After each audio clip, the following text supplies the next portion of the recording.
ان کو چونکہ نظر آ چکا تھا کہ اب مجھے یہ فارغ کیا جا رہا ہے، تحریک عدم اعتماد جو ہے وہ کامیاب ہوگی، اور یہ تو خیر اب وہ الزامات لگاتے ہیں صحافیوں سے ملاقات کرتے ہوئے۔ شیخ رشید صاحب بھی اگر آپ کو یاد ہو تو وہ ٹیبل پہ ہاتھ مار مار کے کہتے تھے کہ ناکام ہوگی ناکام ہوگی ناکام ہوگی، لیکن کامیاب ہوئی۔ تو وہ بھی جب اب اپنے نجی مطلب دوستوں کے ساتھ بیٹھ کے بتاتے ہیں تو وہ پھر بتاتے ہیں کہ جی کہ مجھے کسی پاکستان کے بڑے اہم آدمی نے کہا تھا کہ یہ اپوزیشن والوں کو اپنے شوق پورے کر لینے دیں، کچھ نہیں ہوگا، خان صاحب کو ستہ خیرہ ہے۔ اور عمران خان صاحب جو ہیں وہ پاکستان کے اپنے ان صحافیوں کے ساتھ جو ان کے حاشیہ نشین ہیں یا ان کا بیانیہ لے کے جو چلتے ہیں، ان کو میں نے وہ بڑی کھل کے باتیں کی ہوئی ہیں، ان کو میں وہ ان کا اعادہ کر رہا ہوں آپ کی یاد دہانی کے لیے، کہ وہ ان کو بیٹھ کے انہوں نے بتایا کہ جی کہ مجھے آخری دن تک، مجھے بھی اور میرے جتنے بات چیت کرنے والے لوگ تھے جو پیغامات لے کے جاتے تھے جنرل باجوہ صاحب کے پاس، یہ انہوں نے نام لیا،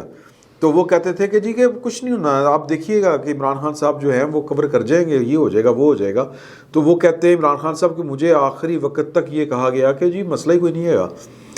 اچھا، اب یہ سیاستدان کی اپنی غلطی ہے کہ اگر اس کو سیاسی جو ادھم مچا ہوا ہے اس میں کیجولیٹی کس کی ہونی ہے، اس میں سیاسی موت کس کی ہونی ہے یا سیاسی شکست کس کی ہونی ہے، اگر اس کو نظر نہیں آ رہا تو وہ تو پھر یہ اس کا اپنا قصور ہے۔ تو دوسری طرف جنرل باجوہ صاحب جو ہیں وہ ادھر لاہور گیریزن میں بھی انہوں نے جو سابق فوجی افسروں کے ساتھ وہ ان کے ساتھ جو گفتگو کی تھی اس میں انہوں نے یہی بات انہوں نے اس سے الٹ بتائی تھی بات کہ ہم تو عمران خان صاحب کو چلاتے رہے اور ان کو کہتے رہے کہ خان صاحب پارٹی سنبھالیں، آپ کی پارٹی کا بیڑا غرق ہو رہا ہے، یعنی وہ کہہ رہے کہ ہم نے ان کو کوئی امید نہیں دلائی تھی۔ ہاں، وہ یہ انہوں نے ضرور کہا تھا کہ اگر الیکشن جلدی ہو تو ہو سکتا ہے عمران خان صاحب زیادہ 2/3 میجارٹی کے ساتھ آ جائیں۔ پھر وہاں سے یہ بات نکلی کہ جی کہ پاکستان کی جو اسٹیبلشمنٹ ہے انہوں نے سارا گند جو ہے عمران خان کا وہ شہباز شریف، نواز شریف اور اتحادیوں کے گلے پہ ڈالنے کے لیے یہ موو چلائی ہے اور اب 2/3 میجارٹی کے ساتھ ان کو لایا جائے گا۔ حالانکہ جنرل باجوہ صاحب نے کہا کہ بھئی وہ ہو سکتا ہے آ جائے الیکشن، اگر ہوں جب بھی ہوں، اگر ہو سکتا ہے کہ وہ آ جائے 2/3 میجارٹی کے ساتھ آ جائے تو ہمیں کیا ہے۔ تو یہ وہ بیسیکلی تاثر یہ دے رہے تھے کہ ہم نیوٹرل ہیں، ہم اے پولیٹیکل ہیں، یہ وہ کہنا چاہ رہے تھے۔ تو اب جو میں یہ بار بار سر اٹھا کے دیکھ رہا ہوں لائٹ نہیں ہے، تو میں وہ ٹیں سا ہوتا میں کہا شاید اے سی چل گیا، لیکن نہیں۔ تو عمران خان صاحب جو ہیں جب نکالنے کے بعد ان کو ایک بات سمجھ میں آئی کہ میں جتنی جلدی اس حکومت پر، پاکستان کی اسٹیبلشمنٹ پر دباؤ ڈال کر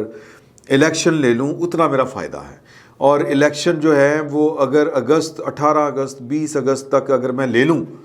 تو پھر میں یعنی 3 مہینے اگر آپ ڈالیں ستمبر، اکتوبر، نومبر، یعنی کہ 20 نومبر تک جو ہے وہ حکومت بن جائے۔ یہ خیر ان کا تو پلان یہ تھا، ہم نے یہ تھوڑا سا حساب کتاب لگا کے 15 سے 18 اگست کے درمیان کہا تھا کہ اگر الیکشن جو ہے وہ کال کر لیے جاتے ہیں، اسمبلیاں تحلیل کر دی جاتی ہیں، نگران حکومت بنا کے الیکشن کال ہو جاتے ہیں، تو پھر ستمبر کے شروع میں اگر گورنمنٹ بن جاتی ہے تو پھر جو عمران خان صاحب ہیں وہ اگلا آرمی چیف اپنی مرضی کا لگا سکتے ہیں۔ تو یہ اگست کا مہینہ بڑا کروشل تھا، بڑا کریٹیکل تھا، اس میں ان کی ساری جو ہے وہ ان کی ساری کوشش تھی، کیونکہ جو اگلا مہینہ ہے نا ستمبر میں جو کار سرکار ہوتی ہے وہ ہل جل شروع کر دیتی ہے، سمری تیار ہونا شروع ہو جاتی ہے، لسٹیں بننا شروع ہو جاتی ہیں، سینیارٹی دیکھنے شروع ہو جاتے ہیں، وزارت دفاع سے جی ایچ کیو کے ساتھ جو ہے وہ کنسلٹیشن کے ساتھ سمری تیار ہوتی ہے، وہ وزیر اعظم کو جاتی ہے، وہ 3-4 نام جاتے ہیں، وزیر اعظم صاحب جو ہے وہ ان میں سے چوز کرتے ہیں، ان کی صوابدید ہے، وہ اپنا جو فیورٹ یا جو ان کو موضوع لگتا ہے وہ اس کو پاکستان کی آرمی کا کمانڈر جو ہے وہ منتخب کر لیتے ہیں، چیف آف آرمی اسٹاف تعینات کر دیتے ہیں۔ تو یہ ریٹائرمنٹ سے پہلے 2 ماہ پہلے یہ جو سرکاری فائلیں ہیں، یعنی کہ جو کارگزاری ہے، یہ جو فائلیں موو ہونا شروع ہو جاتی ہیں، تو لہٰذا یہ ستمبر کے سٹارٹ میں یہ والا کام شروع ہو جانا ہے۔ تو جو بھی فیصلہ ہونا ہے وہ ستمبر میں ہو جائے گا، اور کیونکہ کوئی نگران حکومت نہیں بنی، کوئی الیکشن کال نہیں ہوئے، تو اب نگران حکومت جو ہے یہ معاملہ اگلی حکومت کے آنے تک اس نے جو پوسٹ پون کرنے کا ایک نوٹیفیکیشن جاری کرنا تھا کہ جی آپ کام جاری رکھیں آرمی چیف صاحب، جو الیکٹڈ گورنمنٹ نیکسٹ آئے گی وہ آ کے آپ کا دیکھ لے گی معاملہ. ایک یہ بھی طریقہ ہو سکتا تھا لیکن یہ نہیں ہو سکا. اسی لیے عمران خان صاحب کے چہرے کی اوپر جو ہے وہ آپ کو پریشانی کے یہ جو لاہور میں انہوں نے جلسہ کیا ہے وہ کوئی کسی حشاش بشاش کسی خوش آدمی کا وہ چہرہ تھا نہیں تھا. پھر جو خطاب تھا ان کا، ہم نے پوری اس کی سرجری کی، اس خطاب میں نکلا کیا؟ خدا پہاڑ نکلا چوہا، اور وہ بھی بوگھا تھا. تو وہ کیا چوہا نکلا کہ جی کہ وہ کہہ رہے ہیں میں بس الیکشن، بیسکلی تو انہوں نے الیکشن کمپین شروع کر دی ہے اپنی، اور ان کو پتہ ہے، وہ خود اپنے منہ سے کہہ رہے ہیں کہ اگلا جو 14 اگست ہوگا وہ ہم جو ہے وہ حقیقی آزادی میں منائیں گے. یہ ان کا مطلب کیا تھا کہ پائن ہونا الیکشن نہیں ہونا ہے. اور پھر عمران ریاض صاحب کو انٹرویو دیتے ہوئے انہوں نے کہا تھا کہ جی کہ جڑا مرضی آرمی چیف لڑ مینوں کی، حالانکہ لڑائی ہی آرمی چیف کی تعیناتی کی تھی، وہ فیض صاحب کو لگانا چاہ رہے تھے. تو 6 مہینے 10 دن، یہ 6 مہینے 10 دن کی جو پروپوزیشن جو اس وقت چل رہی ہے سر، وہ میں نے کاؤنٹر چیک کی ہے. اس وقت جو متعلقہ حلقے ہیں وہاں پر یہ اس ٹائم جو ہے وہ ایک جو پروپوزیشن ہے وہ بڑی گرم ہے. اس پر وہ بڑا کہہ لیں کہ یہ زیر غور کہہ لیں یا زبان زد عام کہہ لیں کنسرنز کوارٹر میں. اور وہ یہ ہے کہ جنرل باجوہ صاحب کو 6 مہینے 10 دن کی ایکسٹینشن دی جائے گی. اور اس کے پیچھے لاجک کیا ہے؟ اس کے پیچھے لاجک یہ ہے کہ اس وقت جو بھی پچھلے اکتوبر سے لے کے اب تک جو بھی پاکستان کی جو آرمی ہے اس میں جو ڈسپلن فورس ہے اس میں جو بھی رولا گپا ہوا ہے، جو بھی پھڑ لو ہوئی ہے، وہ ساری کی ساری پھڑ لو جو ہے وہ السلام علیکم ہو جائے گی اگلے اپریل تک، بلکہ اس سے بھی تھوڑا سا پہلے. آپ بات سمجھیں میں جو آپ کے حضور پیش کرنا چاہ رہا ہوں. تو اس میں جو اڑچ ہے وہ مطلب جو پروپوزیشن جو ہے اس کے اوپر جو فائنلائز جو جس کو کہتے ہیں نا کہ گو تھرو جنہوں نے دینا ہے، سبز جھنڈی دکھانی ہے، وہ نواز شریف صاحب ہیں. ہاتھی کے پاؤں میں سب کا پاؤں. دیکھیں قسمت دیکھیں میاں نواز شریف صاحب کی. آپ ایک پہلو یہ بھی ہے اس بات کا کہ جس کو ہم نے ملا کے پوری ریاستی مشینری نے، عدلیہ نے، کامے شکامے تو پتہ نہیں کیا کیا کر کے ایک دفعہ نہیں 3 دفعہ بلکہ 2 دفعہ تو سویئرلی کک آؤٹ کیا. اللہ تعالیٰ نے جناب اس کی ہاں میں ہاں رکھ دی ہے. یہ کیسی خوفناک بات ہے. اور یہ سبق ہے لوگوں کے لیے جو وقت کا دھارا اپنی مرضی کے ساتھ موڑنا چاہتے ہیں، جو حالات کو اپنی مرضی کے مطابق ڈھالنا چاہتے ہیں. وہ جناب وہ لندن میں بیٹھ کے سوچ رہے ہیں کہ یار یہ کام کرنا چاہیے کہ نہیں کرنا چاہیے. میری اطلاع یہ ہے، اور یہ باوثوق ذرائع مصدقہ ذرائع کے مطابق یہ سوال کیا گیا، اور سوال کرنے والے جو ہیں وہ ہمارے دوستوں میں سے ہیں. سوال انہوں نے کیا کہ جی کہ کیا باجوہ صاحب کو ایکسٹینشن آپ دیں گے؟ انہوں نے بڑی بے نیازی کے ساتھ اور بڑی مسکینی کے ساتھ، بڑی عاجزی کے ساتھ کہا کہ میں کون ہوں، میں تو لندن میں بیٹھا ہوا ہوں، فقیر آدمی، میں نے کیا کسی کیا کرنا ہے. لیکن ظاہر ہے کہ پھر اندر کا وہ جو پولیٹیشین ہوتا ہے وہ باہر آیا. تو انہوں نے کہا نہیں پھر بھی اس طرح تو پھر کس طرح کام چلیں گے، یہ وہ اس طرح کی چیزیں. انہوں نے پھر وہ نواز شریف صاحب کو ان کی وہ بات یاد کروائی کہ جی کہ یہ آپ کا لایا ہوا تحفہ ہے، اس کو آپ ہی نے اس کے جواب دینے ہیں. تو مطلب یہ کہ یہ جو بھی ہے یہ آپ ہی نے یہ سارا ملبس میٹنا ہے، ہمارے اوپر نہ آپ ڈالیں کوئی بھی. یہ گجرانوالہ کی جلسے میں جو انہوں نے تقریر کی تھی وہ آپ نکال کے سن لیں کہ جی پھر اس کے بعد جو یہ کھلارا جو گند عمران خان صاحب ڈال کے جائیں گے وہ جو سمیٹے گا پھر اس کو بھی آپ کو مطلب کہ ٹائم دینا پڑے گا. یہ نہیں ہوگا کہ جناب کہ یہ تو ناکام ہو گئے جو عین اس وقت کہا جا رہا ہے. اور وہ کہنے والے وہ ہیں جو اپریل تک فارغ ہو جائیں گے، وہ جو بظاہر فارغ ہو چکے ہیں، جن کی اب یہ نہیں کہ اتھوں ادھر تو اتھوں ادھر، یعنی کہ پشور. میں زیادہ کھل کے بات نہیں کرنا چاہ رہا. تو یعنی کہنے کا مقصد یہ ہے کہ نواز شریف صاحب نے اس کے اوپر جو فوری بات کی، انہوں نے کہا کہ جی دیکھیں بات یہ ہے کہ میں ایکسٹینشنز وغیرہ کو تو میری سمجھ میں نہیں آتی ہیں والی چیزیں، لیکن معاملہ یہ ہے کہ میں ہوتا کون ہوں؟ یہ تو جناب تہاڈی جانے یا گورنمنٹ جانے، شہباز شریف صاحب جانن یا انہوں نے تہاڈی جانن. میں تو باہر بیٹھا لندن دے وچ غریب آدمی، باتیں اتنی سادہ نہیں ہوتی. باتیں جو ہوتی ہیں وہ ظاہر ہے کہ مطلب ان کے پیچھے کچھ نہ کچھ ہوتا ہے. تو نواز شریف صاحب جو ہیں وہ بڑی سادگی کے ساتھ وہاں پر بیٹھ کے صرف ویدر انجوائے نہیں کر رہے, وہ چیزوں کو مانیٹر کر رہے ہیں, وہ چیزوں کو جتنا اپنی پارٹی کو بچا کے رکھ سکتے ہیں وہ کسی بھی قسم کی تقریب سے,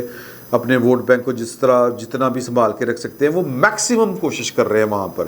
یعنی کہ اتحادیوں اور شہباز شریف صاحب کی پالیٹکس اپنی, میں یہ نہیں کہتا کہ اس میں بیل آؤٹ کر دیں نواز شریف صاحب کو, اگرچہ وہ چاہتے ہیں کہ ان کو مطلب میں مجبور تھا, لیکن وہ لیڈر ہیں, وہ اپنی پارٹی کے سربراہ ہیں, تو ان کی پارٹی کا جو بھی فیصلہ ہوگا اچھا یا برا وہی ذمہ دار ہیں. وہ پھر انٹرنل مسئلے ہیں کہ وہ پھر کس کو کیا کہتے ہیں. تو انٹرنلی بھی یہ فیصلہ گورنمنٹ نے نہیں خالی کرنا سر, یہ ادھر سے ہی ہونا ہے. تو اب وہ دیکھیں کہ وہ ان کو اگر لگا کہ میں اس دوران جو ہے مطلب اگست ستمبر میں واپس جانا چاہتا ہوں, اچھا کیوں جانا چاہتا ہوں, یہ کچھ سوال ہیں جو نواز شریف صاحب نے خود ان کے جواب تلاش کرنے ہیں کہ میرے جانے کا کوئی فائدہ ہے, میرے جانے سے پاکستان مسلم لیگ نون کو کوئی فائدہ ہو سکتا ہے, میرے جانے سے معاملات جو ہیں وہ زیادہ خراب ہوں گے یا زیادہ بہتر ہوں گے, اور کون سا موضوع وقت ہے,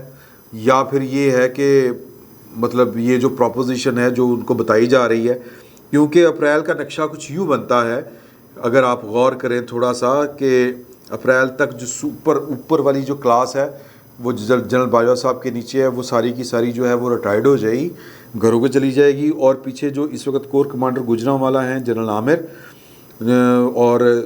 ملتان کے ہیں جنرل حیدر, یہ بالترتیب پہلے اور دوسرے نمبر پر سینئر ہوں گے, جنرل ندیم انجم تیسرے نمبر پر ہوں گے, اور جنرل خالد ضیاء جو بہاولپور سے غالباً گئے ہیں ملٹری سیکٹری یا ایم ایس برانچ یا military secretary G H Q یا ملٹری سیکٹری پاکستان آرمی, تو یہ چوتھے نمبر پر ہوں گے. عامر صاحب پہلے پہ, چراغ حیدر صاحب دوسرے پہ, ندیم انجم تیسرے پہ, خالد ضیاء چوتھے پہ. تو یہ پھر نقشہ بنتا ہے. پھر اس وقت جو بھی وزیر اعظم ہوگا, جو بھی معاملہ ہوگا, تو وہ تو جناب وہ فیصلہ کر لے گا. لیکن اگر یہ والی پروپوزیشن جو ہے وہ چل نکلتی ہے, 6 مہینے 10 دن کی ایکسٹینشن ہوتی ہے, تو پھر اس کا مطلب ہے کہ جب تک وہ ہمارے ساتھ رہے ہم نہیں رہے, کہ جی باجوہ صاحب ہے نا, اور پھر اس تو بعد جو بھی آئے گا سر خان صاحب کی مطلب کوئی جگہ نہیں بن رہی اس طرح سے یعنی کہ کس طرح سے کہ جناب خان صاحب لاڈلے ہیں, خان صاحب آ رہے ہیں, خان صاحب جا رہے ہیں, خان صاحب جو کہہ رہے ہیں وہ ہو رہا ہے, خان صاحب آئی جی کو بھی چپیڑیں کرائیں گے, خان صاحب فلاں کو بھی یہ کر دیں گے, خان صاحب جو ہے وہ فوج میں ہی بغاوت کرا دیں گے, خان صاحب ادھر بھی یہ کر دیں گے. سر موج بہار کوئی نہیں, اور یہ عمران خان صاحب کو اچھی طرح پتہ ہے, ان کے چہرے کے اڑے ہوئے رنگ, ان کے لب و لہجے میں ٹپکتی ہوئی شکست, اور یہ اعتراف کہ وہ کچھ نہیں کر سکے. سر ابھی تک تو انہوں نے نہیں پا دینی تھی 25 مئی سے آن ورڈ. تو کہنے کا مطلب یہ ہے کہ اگر یہ پروپوزل یہ ممکن ہے, یہ بڑی حد تک ممکن ہے. میں پاکستان کے جو طاقتور لوگ ہیں, میں یہ ہاتھ جڑے ویکھو سر, ان کو میں ان کی دلجوئی کے لیے نہیں, ان کی دلجوئی نہیں کہنا چاہیے, ان کو میں یہ کیا جو بھی وہ یہ کہ یہ ممکن ہے کہ یہ کسی کے ذہن کی اختراع بھی ہو, ممکن ہے. اگر ہم یہ چھوڑ دیں کہ میں نے ویسے اس خبر کو 2 جگہ سے کاؤنٹر چیک کیا ہے, اور دونوں طرف یہ ابھی فیصلہ جو ہے وہ کسی کاغذ پر نہیں آیا. جب کاغذ پر چیزیں آتی ہیں تو پھر ہم کہتے ہیں کہ جی کہ یہ ہو رہا ہے. جب چیزیں انڈر ڈسکشن ہوں, معاملات زیر غور ہوں, مختلف پروپوزیشن زیر غور ہوں کہ یوں بھی ہو سکتا ہے, یوں بھی کیا جا سکتا ہے, یہ بھی نقشہ بنتا ہے, یہ بھی نقشہ بنتا ہے, پلان اے یہ ہے, پلان بی یہ ہے, پلان سی یہ ہے, پلان ڈی یہ ہے, تو پھر جو ہے اس طرح کی چیزیں وہ اوپر نیچے بھی ہو جاتی ہیں. تو ہو سکتا ہے کہ یہ کسی کے ذہن کی اختراع بھی ہو, کسی نے بیٹھ کے دور کی کوڑی لائی ہو کہ جناب وہ لسٹ رکھ کے نا, اب تو خیر وہ لسٹیں دستیاب نہیں ہیں کہ پہلے نمبر پہ کون, دوسرے نمبر پہ کون, تیسرے نمبر پہ کون, کس کی کب ریٹائرمنٹ ہے, کب کیا ہے. تو یہ ہو سکتا ہے کہ کوئی ویل انفارم آدمی ہو جس کے پاس سارا ڈیٹا ہو اور اس نے وہ بیٹھ کے یہ والی بات کی ہو. لیکن میں آپ کو بتا رہا ہوں کہ یہ خبر مجھے ایک جگہ سے ملی, میں نے دوسری جگہ سے اس کو کاؤنٹر چیک کیا, اور تیسری جگہ سے بھی ایک ہلکا سا مجھے اشارہ وہ یوں کر کے نہیں ہوتا، بڑے طریقے کے ساتھ، بڑا ٹکا چھپا کے اور بڑی ذمہ داری کے ساتھ وہ ملا. تو اس بنیاد کے اوپر میں نے یہ والی انفارمیشن آپ کے ساتھ شیئر کی ہے. کسی کی دل آزاری مقصد نہیں ہے، کوئی مہم جوئی کوئی مقصد نہیں ہے، سمپل ایک انفارمیشن تھی، وہ میں نے آپ کے ساتھ شیئر کر دی. امید ہے کہ برداشت کی جائے گی. فی الوقت اتنا ہی. بہت بہت شکریہ.